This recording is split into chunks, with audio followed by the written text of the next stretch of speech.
함께 읽으실 하나님의 말씀은 요한복음 1장 1절에서 5절입니다.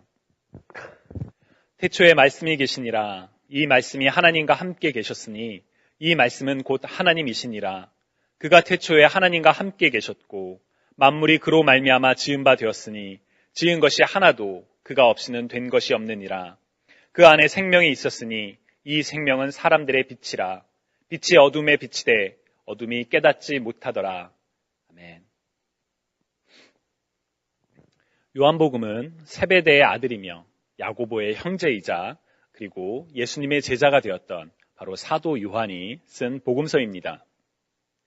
저도 누구에게 처음 들었는지는 모르겠지만 성경을 일독하고자 한다면 요한복음부터 읽으라는 이야기를 들은 적이 있습니다. 여러분도 혹시 들어보셨나요? 요한복음부터 읽어야 합니다. 왜 요한복음부터 읽으라고 이야기를 할까요?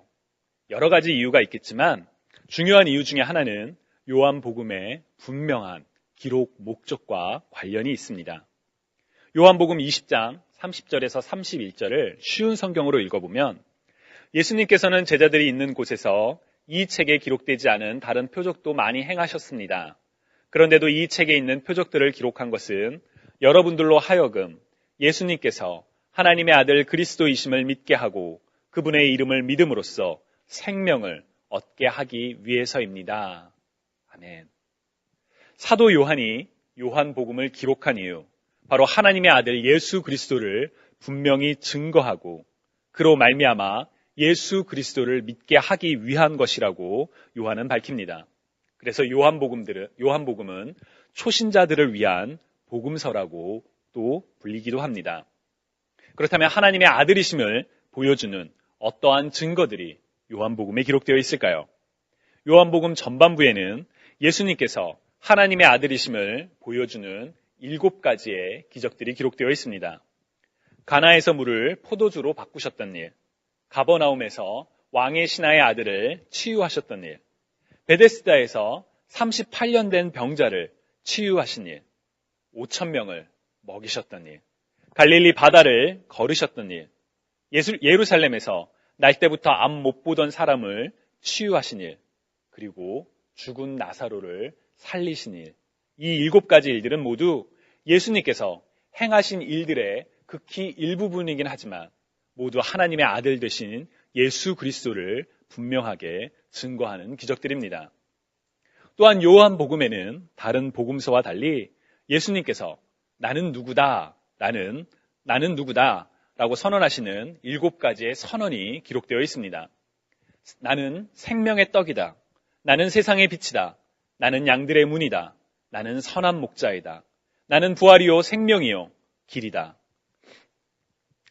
나는 길이요 진리요 생명이다. 그리고 나는 참 포도나무이다.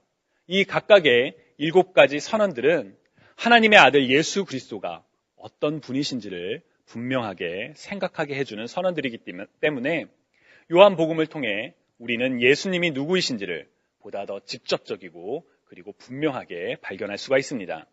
그래서 요한복음은 예수 그리스도가 누구이신지를 알기 원하는 분들에게 참 좋은 그렇게 쓰여진 복음서입니다.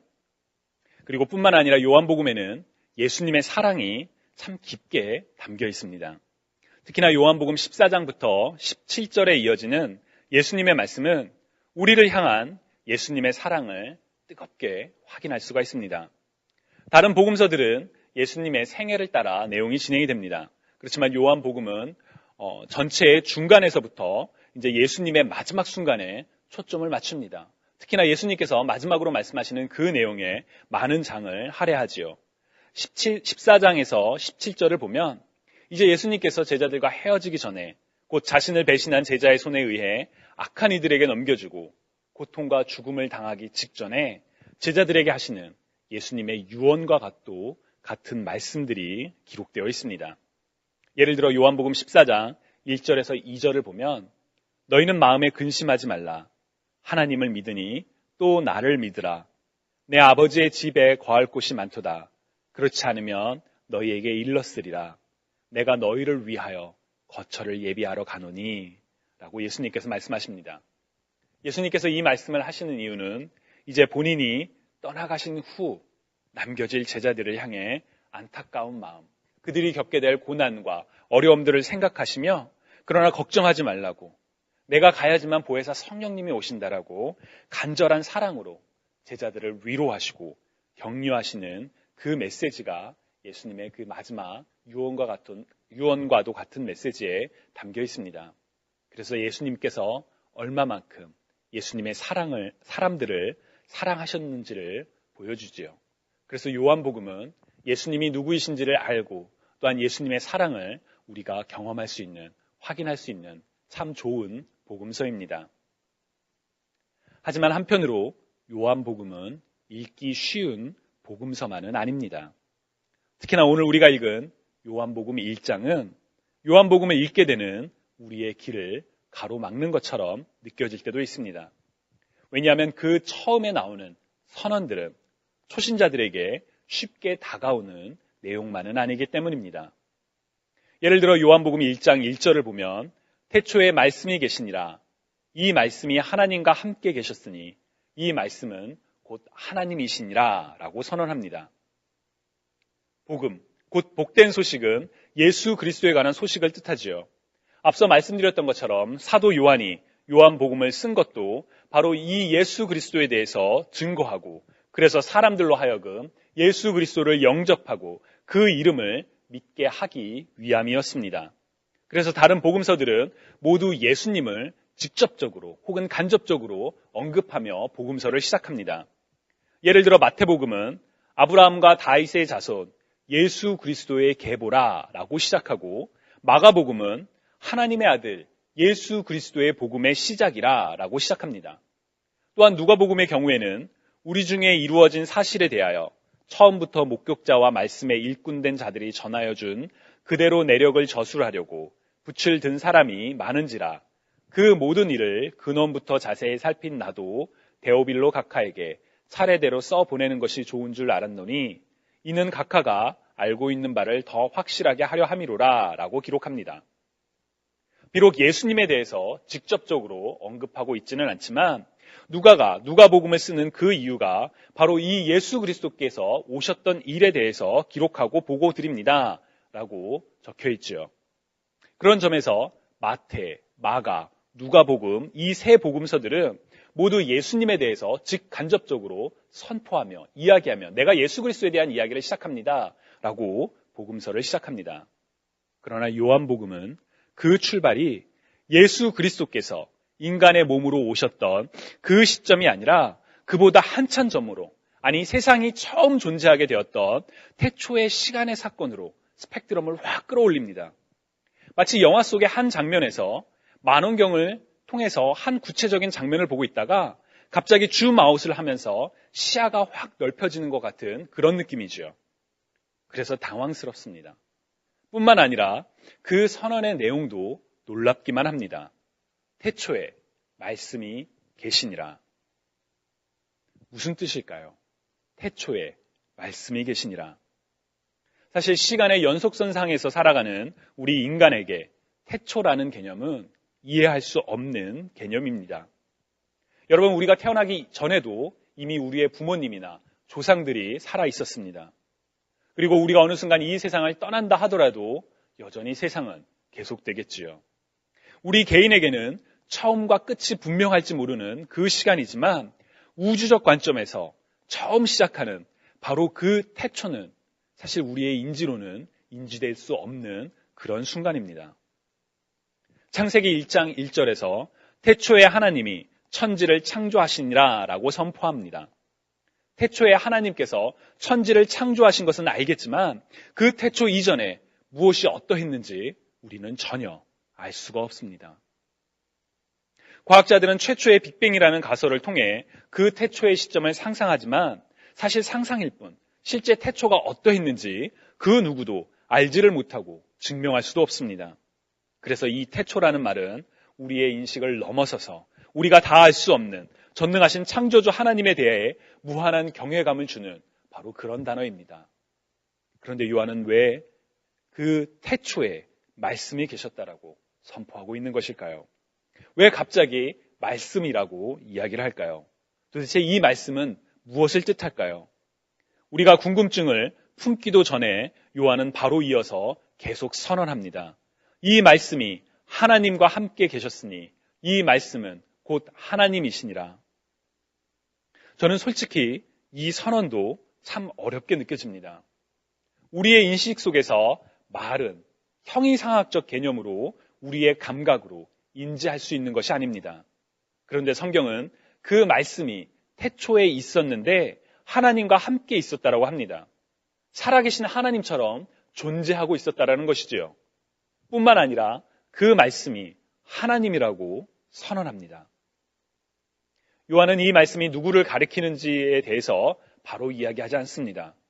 태초에 하나님과 함께 계셨던 말씀이 곧 하나님이셨고 만물은 그로 말미암아 지어졌으며 그 말씀 안에는 생명, 곧 사람들의 빛이 있었다라고 이야기합니다.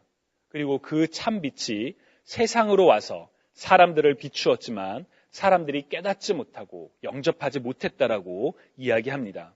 그러나 그를 영접하는 자들, 곧 그 이름을 믿는 자들에게는 하나님이 자녀가 되는 권세를 주셨다라고 선언하며 바로 이 빛이, 바로 그 생명이, 그 말씀이 하나님의 아들 예수 그리스도를 가리킨다고 마침내 선언을 합니다. 우리의 인식으로는 다 이해할 수 없었던 태초부터 계셨던 하나님의 아들, 곧 예수 그리스도가 이 땅에 오셨음을 요한은 분명하게 선언하고 있는 것입니다. 그렇다면 왜 요한은 처음부터 다른 복음서들처럼 예수 그리스도라고 직접적으로 언급하지 않았을까요? 정확한 이유를 알 수는 없지만 요한복음에서 말씀으로 번역된 이 로고스라는 단어는 헬라인과 유대인 모두에게 다르지만 분명한 의미를 지니고 있는 단어였습니다. 헬라 철학에서 로고스는 신의 마음, 혹은 세상의 이치, 혹은 우주적 원리를 가리키는 그런 형이상학적 단어입니다. 자신들이 다 이해할 수 없는 세상의 법칙을 헬라인들은 로고스라는 단어로 표현해 왔습니다. 한편 유대인들에게 로고스, 곧 말씀은 바로 하나님을 가리키는 단어이기도 했습니다. 유대인들은 하나님께서 말씀으로 세상을 창조하셨음을 믿었으며 하나님의 말씀이 곧 하나님이라고 인식했습니다. 하나님께서 인간의 삶에 역사를 행하실 때마다 말씀하심으로 하나님의 사람들과 함께 일을 해오셨지요. 그런 점에서 로고스, 곧 말씀은 유대인과 헬라인 모두에게 그들의 인식 속에서 예수 그리스도가 누구인지를 분명하게 가리키는 단어이기도 했습니다. 피조물인 우리 인간은 로고스, 곧 태초부터 계셨던 바로 그 말씀을 다 알 수는 없습니다. 창조주 하나님은 우리의 생각과 인식보다 더 크고 위대하시기 때문입니다. 그러나 하나님께서는 하나님의 피조물을 통해 또한 그리고 하나님의 자기 계시를 통해 우리에게 하나님이 누구이신지를 말씀하셨습니다. 하나님의 말씀에도 불구하고 우리는, 인간들은 우리의 욕심과 생각을 쫓아 불순종과 죄악의 길로 돌아섰지만 사랑과 은혜가 풍성하신 하나님께서 바로 그런 우리들을 구원하기 위하여 우리를 사랑하사 태초부터 하나님과 함께 계셨던 그 말씀을, 그 빛을, 그 생명을 우리에게 주셨습니다. 그래서 요한은 선언합니다. 말씀이 육신이 되어 우리 가운데 거하시며 우리가 그의 영광을 보니 아버지의 독생자의 영광이요 은혜와 진리가 충만하더라. 아멘. 여러분, 우리가 믿고 있는 성경을 통해 분명하게 선포되고 있는 진리 중에 하나가 바로 이것입니다. 말씀이 육신이 되어 우리 가운데 거하셨다. 주님이 사랑하시는 여러분, 2019년 우리가 바로 그 말씀을 더욱 가까이 하는 한 해가 되기를 간절히 소망합니다. 로고스라는 단어가 유대인과 헬라인에게 모두 다른 의미가 있었던 것처럼 요한복음이 선포하는 말씀과 우리가 보통 이야기하는 말씀은 그 의미가 직접적으로 같지는 않습니다. 그러나 그 표면적인 의미가 다르다 할지라도 우리 하나님의 사람들에게 말씀이 가리키는 궁극적인 존재는 동일합니다. 바로 하나님과 한 분이시며 동시에 하나님의 독생자이셨던 예수 그리스도. 그는 근본 하나님과 본체셨으나 우리를 위하여 이 땅에 인간의 몸으로 오셔서 인간의 삶을 체휼하신 하나님이십니다. 뿐만 아니라 세상의 빛으로 오신 예수 그리스도는 우리의 욕심과 잘못된 판단으로 갈 바를 알지 못하는 우리에게 어떻게 살아가야 할지를 분명하게 길을 비춰주시는 바로 참된 빛이시기도 하십니다. 그리고 마침내 우리의 죄를 위하여 십자가에 달려 죽으셨지만 사흘 만에 부활하사 우리에게 영원한 죽음이 아닌 영원한 생명을 얻는 길을 보여주신 하나님이십니다. 바로 말씀이신 예수 그리스도가 우리의 삶 가운데 행하신 놀라운 일들입니다. 올 한 해 우리가 바로 그 예수 그리스도를 만나는 축복이 저와 여러분에게 있기를 간절히 소망합니다. 어떻게 바로 그 말씀을 만날 수 있을까요? 우리가 할 수 있는 가장 첫 걸음은 하나님의 감동으로 기록된 하나님의 말씀, 곧 성경을 가까이 하는 것입니다. 감사하게도 우리 공동체는 혼자 읽는 성경 읽기가 아니라 공동체가 함께 읽는 여미 바이블을 지속하고 있죠. 이미 참여하고 계신 분들은 더욱더 힘을 내셔서 단 하루도 놓치지 않고 매일매일 정말 만나처럼 우리의 삶 가운데 내리는 그 하나님의 말씀을 경험하시고 그 말씀을 통해 하나님을 만나는 축복을 경험하시기 바랍니다. 혹시 아직 참여하고 계시지 못하신 분들께서는 여미 바이블이 아니라 할지라도 매일 하나님의 말씀을 읽는 그 특별한 축복을 그리고 하나님의 자녀들에게 주어진 바로 그 권리를 놓치지 않기를 간절히 바랍니다. 그리고 말씀을 읽는 것에 그치는 것이 아니라 우리의 삶 속에서 하나님의 말씀을 따라 살아가는 축복이 있었으면 좋겠습니다. 눈으로 읽고 책장을 덮으면 사라지는 말씀이 아니라 귀로 듣고 시간이 지나면 사라지는 말씀이 아니라 우리의 혼과 영과 관절과 골수를 찔러 쪼개기까지 하는 강력한 하나님의 말씀을 통해 우리 삶의 잘못된 모습을 바라보고 그래서 그 길로부터 돌이켜서 하나님께서 기뻐하시는 뜻이 무엇인지를 확인하고 그 길을 따라 살아가는 특별한 축복이 저와 여러분에게 있으시기를 간절히 소망합니다. 태초부터 계셨던 말씀이 우리를 위하여 우리를 사랑하사 이 땅에 인간의 몸으로 오셨음을 깊이 감사하며 매일매일 하나님의 말씀을 통해 하나님과 더욱 친밀한 교제에 거하시는 저와 여러분이 되시기를 주님의 이름으로 간절히 축원합니다.